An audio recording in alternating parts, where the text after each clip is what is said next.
నెట్లో చూసిన కొబ్బరి బొండాలన్న. సో అందరిలా కాకుండా కొంచెం డిఫరెంట్గా థింక్ చేసి బిజినెస్ మంచిగా నడుపుతున్నాడు ఆయన.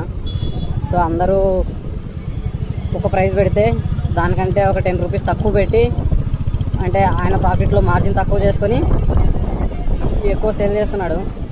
సో అట్లా చూసుకున్నా సరే ఆయనకు రావాల్సిన బిజినెస్ అయితే మంచిగా నడుస్తుంది. సో అట్లా హై ప్రైజెస్ పెట్టుకొని ప్రాఫిట్ గెయిన్ చేయడం కంటే కొంచెం ప్రాఫిట్ తగ్గించుకొని ఎక్కువ కస్టమర్స్ని కొనేలా చేస్తున్నాను అనుకో, సో అలా కూడా లాభం ఉంటుంది కదా. గుడ్ ఐడియా యాక్చువల్గా. నరపురంలో ఎవరన్నా కొబ్బరి బొండాలు కావాలంటే సో అక్కడ ట్రై చేయండి, మంచిగా ఫ్రెష్గా ఉంటాయి. ఎందుకంటే ఎక్కువ మంది వెళ్తారు కాబట్టి స్టాక్ ఉండదు ఎక్కువ రోజులు. సో ఎప్పుడు అయిపోతుంటాయి. సో ఫ్రెష్ కొబ్బరి బొండాలే దొరుకుతాయి మంచి ప్రైస్కి. ఆల్మోస్ట్ ఒక 1 వీక్ ఇక్కడ మొత్తం చూశాను అనమాట కొబ్బరి బొండాలకి, ఎవరెవరు ఎంత ప్రైస్ పెడుతున్నారు, ఎవరికి ఎట్లా అవుతుంది బిజినెస్ అన్నది.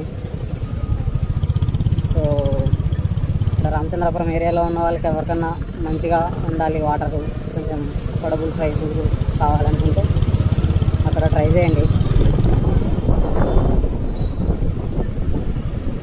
ఫుడ్ మార్కెట్కి లెఫ్ట్ సైడ్లో ఉంటుంది.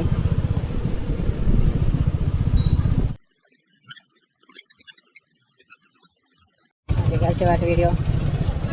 సో మరిన్ని వీడియోస్తో నేను ముందుకు వస్తూనే ఉంటాను. సో మన వీడియోస్ మీరు పెట్టగానే మీరు చూడాలనుకుంటే మన ఛానల్ని సబ్స్క్రైబ్ చేసుకోండి. మన ఛానల్ నేమ్ వచ్చేసి ట్రాఫిక్ ఊరికే కాదు, రీసెంట్గానే స్టార్ట్ చేద్దాం. మీ అందరూ సపోర్ట్ కావాలి నాకు.